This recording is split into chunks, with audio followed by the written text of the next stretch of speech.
ఖమ్మం జిల్లా డీసీసీబీ బ్యాంకులో తప్పుడు ధృవపత్రాలు నకిలీ బంగారం పెట్టి కొందరు పెద్ద ఎత్తున రుణాలు తీసుకుంటూ బ్యాంకుకే కుచ్చుటోపీ పెడుతున్నారు. ఈ వ్యవహారంపై విచారణ జరిపి బ్యాంక్ మేనేజర్ను సస్పెండ్ చేశారు పై అధికారులు. నకిలీ ధృవపత్రాల ఆధారంగా దాదాపు 10 కోట్ల రుణాలు పక్కదారి పట్టాయి. డీసీసీబీ అక్రమాలపై మరిన్ని డీటెయిల్స్ ఖమ్మం నుంచి కదీర్ అందిస్తారు.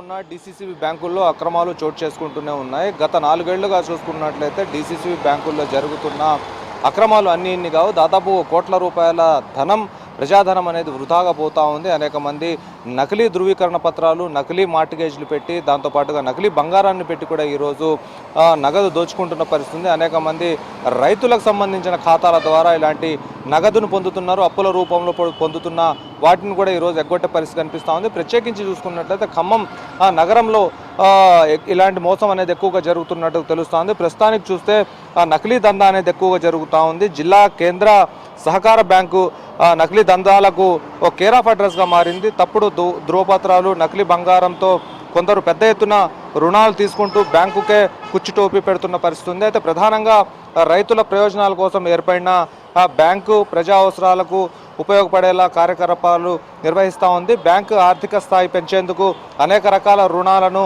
పాలక వర్గాలు అందుబాటులోకి తెచ్చాయి. బ్యాంకు పరిధిలో 50 బ్రాంచ్లు ఉండగా దాదాపు 3,000 కోట్లకు పైగా ఆర్థిక లావాదేవీలతో రాష్ట్రంలోనే 2వ స్థానంలో ఉంది. అయితే బ్యాంకు విస్తృతి బాగానే ఉన్నప్పటికీ అక్రమాల్లో కూడా రాష్ట్రంలో ఈ బ్యాంకుకు అదే స్థాయిలో పేరుంది. బ్యాంకు అందించే రుణాలకు ఆసరాగా చేసుకొని నకిలీ ధృవపత్రాలతో కొందరు మార్టిగేజ్ రుణాలు తీసుకొని ఎగనామం పెడుతున్న పరిస్థితి.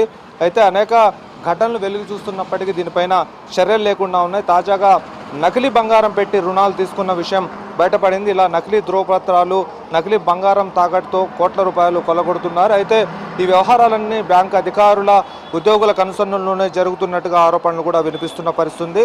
అయితే 2017లో ఖమ్మం నగరంలోని NST rotary Nagar head office బ్రాంచ్ల నుంచి 21 మంది ప్లాట్లను మార్టిగేజ్ చేసి 6 కోట్ల మేర రుణాలు తీసుకున్నారు. 2020లో ఆ రుణాల రికవరీపై దృష్టి సారించగా అక్రమాలు వెలుగు చూశాయి. నకిలీ ధృవపత్రాలతో మార్టిగేజ్ రుణాలు తీసుకున్నట్టు బయటపడింది. ఈ వ్యవహారంపై స్థానిక అధికారులు, ఫ్రాడ్ కమిటీ, రాష్ట్ర కోఆపరేటివ్ రిజిస్ట్రార్ కార్యాలయాలకు అధికారులు వివిధ కోణాల్లో విచారణ చేశారు. నాబార్డు కూడా ఇది అక్రమం అని గుర్తించింది. బ్యాంకును మోసం చేశారంటూ నగరంలోని పోలీస్ స్టేషన్లో కొందరిపై కేసులు కూడా పెట్టడం జరిగింది.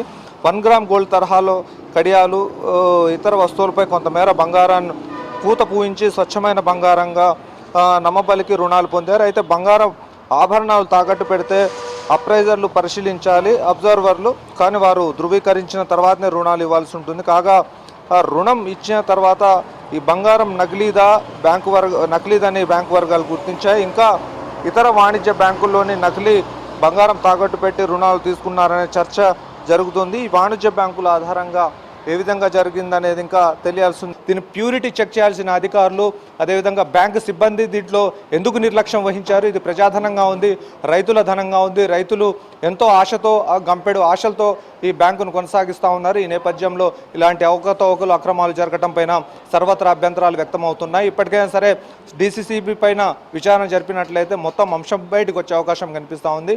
ప్రధానంగా 10 నుంచి 15 కోట్ల రూపాయలు అటు నకిలీ మార్టిగేజ్లు కానివ్వండి, నకిలీ బంగారం విషయంలో కానివ్వండి బయటకు వచ్చే స్పష్టత అయితే కనిపిస్తూ ఉంది. ఇది మొత్తంగా ఖమ్మం డీసీసీబీలో జరుగుతున్న తతంగం. వీడియో జర్నలిస్ట్ హర్షద్తో కదీర్, V6 న్యూస్, ఖమ్మం.